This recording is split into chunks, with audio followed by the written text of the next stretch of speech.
Very rarely when I find an artist do they stop me in my tracks. I recently saw the lead single for this album retweeted as the music video on Twitter, and I immediately picked it up and wanted to see what all the fuss was about. People were saying how good it was, and I can't not look at something like that. So I watched the music video and I listened to the song intently, and I was hooked from the start. Fault is a very good song, and it's one of the best on this project. Now, this is something that I've definitely picked up on as I've gotten more and more into listening to underground albums. It's very few and far between when there's an album that has a true concept and meaning around it, like previously with Progress's album, Hopeless. That had meaning behind it, and there was something that he wanted to get off of his chest. And then there are moments in albums like the Frank Lee and Hieronymus Goon project, What We Are, that show moments of I'm choosing to be vulnerable for the listener's sake. And then there are other times where they lyrically flex. Now, this is that sort of album as well, but I honestly see it as a walk through his mind for the sake of the title. Now, if I'm wrong with that, I mean, that's just my interpretation. But as I listened to it from front to back, it kept me entertained each listen through. And I've probably went through this album maybe 8 times or 9 times. But starting off, Translucence is a very good opener. It helps you understand what Soap is trying to accomplish with this record.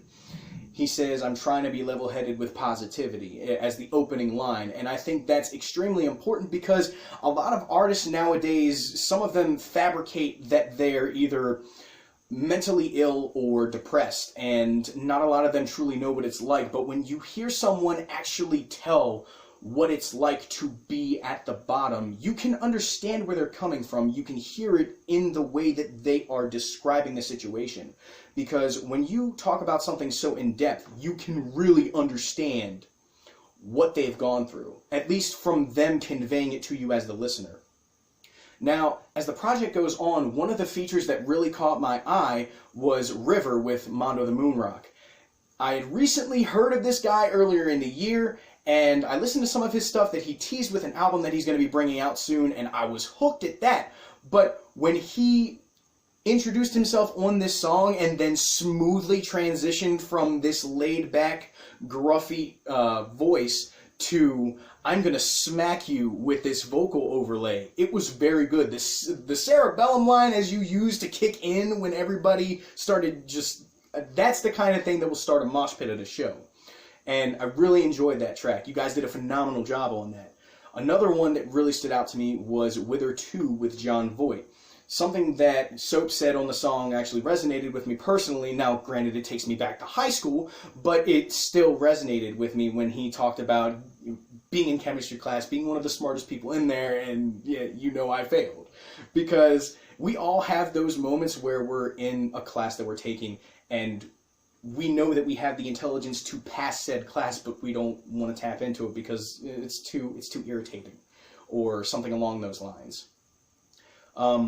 Another song that really stood out to me was Fault, obviously. That was the lead single, but it's not just Soap's cadence in the music video, how he appeared in the video, how he executed his lyricism throughout the track.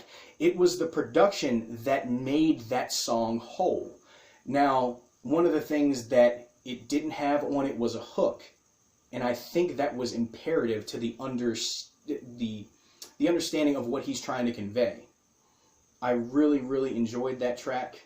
It's one of my favorites on the record. It probably is my favorite because I've listened to that song probably several times before I listened to the record itself, and then several times as I've gone through the record. And one of the other highlights is that Pro G, when he's featured on this project, it's very well executed. His lyricism is on point, and even his production is very well done too. So I highly recommend you guys look him up as well. And then Cancel Nate, who's also featured on Don't Look Down.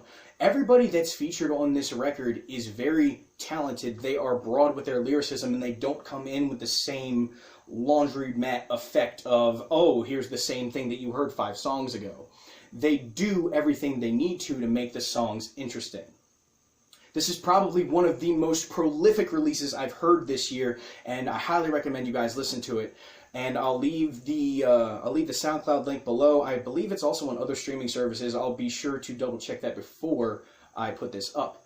That is all that I have for this week. Tune in next week when I review the brand new Wild Card and Little Chair EP, A Wild Chair Has Appeared. Enjoy your weekend. Stay selfish. Peace.